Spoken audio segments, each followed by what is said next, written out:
விஜயா ரூம்குள்ளே இருக்காங்க. வெளியே முத்து, அண்ணாமலை எல்லாருமே இருக்காங்க. அப்படியே ஜல் ஜல் ஜல்னு சவுண்டு கேட்குது. என்னதுப்பா இது, ஏதோ சவுண்டு கேட்குற மாதிரி இருக்குது அப்படின்னு சொல்லிட்டு முத்து சொல்கிறாரு.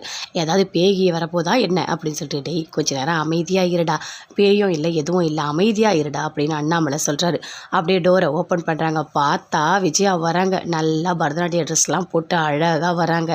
அப்படியே பார்க்குறாரு. ஐயோ என்னப்பா ஆச்சு அம்மாவுக்கு அப்படின்னு சொல்லிட்டு முத்து கேட்குறாரு.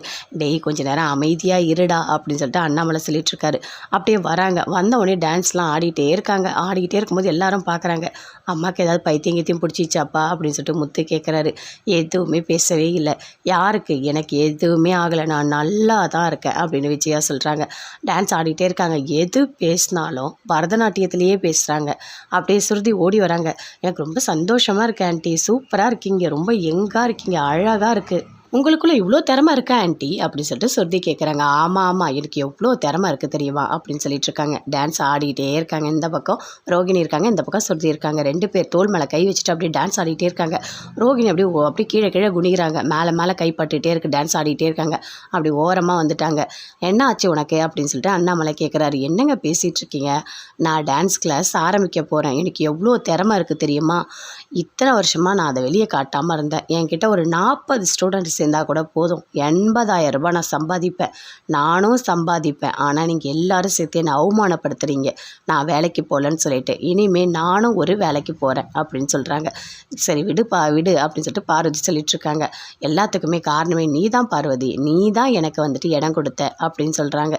சரி அதனால் நான் ஒரு கிளாஸ் ஆரம்பிக்க போகிறேன், அதுக்கு எல்லாருமே வரணும் அப்படின்னு சொல்லிட்டு விஜயா சொல்கிறாங்க.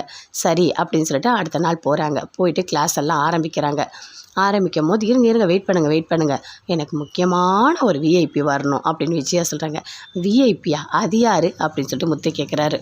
வெயிட் பண்ணுங்க நான் சொல்கிறேன் அப்படின்னு அப்படி வெளியே போய் பார்க்குறாங்க. வாங்க அப்படின்னு சொல்லிட்டு சுருதியோட அம்மாவை போய் கூட்டிகிட்டு வராங்க.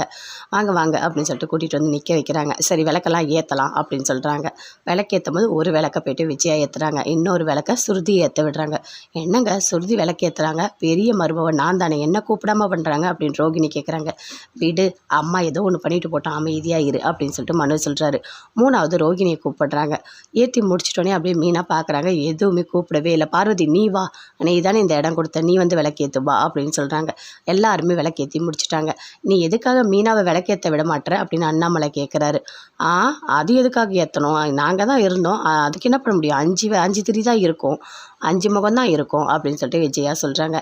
இங்கே பாருங்க மாமா, நான் விளக்கேற்றலைன்னா பரவாயில்லை, இவங்கெல்லாம் விளக்கேற்றினாங்க, ஆனால் அதுக்குள்ளே ஊற்றினேன் எண்ணெய் நான் தான் ஊற்றினேன், அப்போது ரொம்ப முக்கியமானது நான் தான் அப்படின்னு மீனா சொல்கிறாங்க. சூப்பர் மீனா, சூப்பர் பாயிண்ட்டாக பேசுகிற மீனா, நீ உன்னால் எப்படி மீனா இப்படிலாம் பேச முடியுது அப்படின்னு சொல்லிட்டு முத்து சொல்கிறாரு. அப்படியே விஜயாவோட ஃபேஸ் அப்படியே வேறு மாதிரி மாறுது. கங்க்ராச்சுலேஷன் சம்மந்தி, ரொம்ப சந்தோஷமாக இருக்குது நீங்கள் டான்ஸ் கிளாஸ் ஆரம்பிக்கிறத நினச்சா அப்படின்னு சொல்லிட்டு சுருதியோட அம்மா சொல்கிறாங்க. நான் தான் உங்களுக்கு ஏசி கொடுத்தேன், ஆனால் அதை தான் முத்து வேணான்னு சொல்லிட்டு திருப்பி அனுப்பிட்டார், எனக்கு ரொம்ப கஷ்டமாக போச்சு அப்படின்னு சொல்கிறாங்க. விடுங்க, அவனுக்கு வேறு வேலையே கிடையாது அப்படின்னு சொல்லிட்டு விஜயா சொல்கிறாங்க. வீட்டுக்கு ஒருத்தர் வராரு. என்ன டான்ஸ் கிளாஸ்க்கான்னு சொல்லிட்டு எல்லாமே சொல்கிறாங்க. விஜயா, நான் கரண்ட்டு பில்லுக்கு வந்திருக்கம்மா அப்படின்னு சொல்கிறாரு. அதை கேட்டோன்னே விஜயா,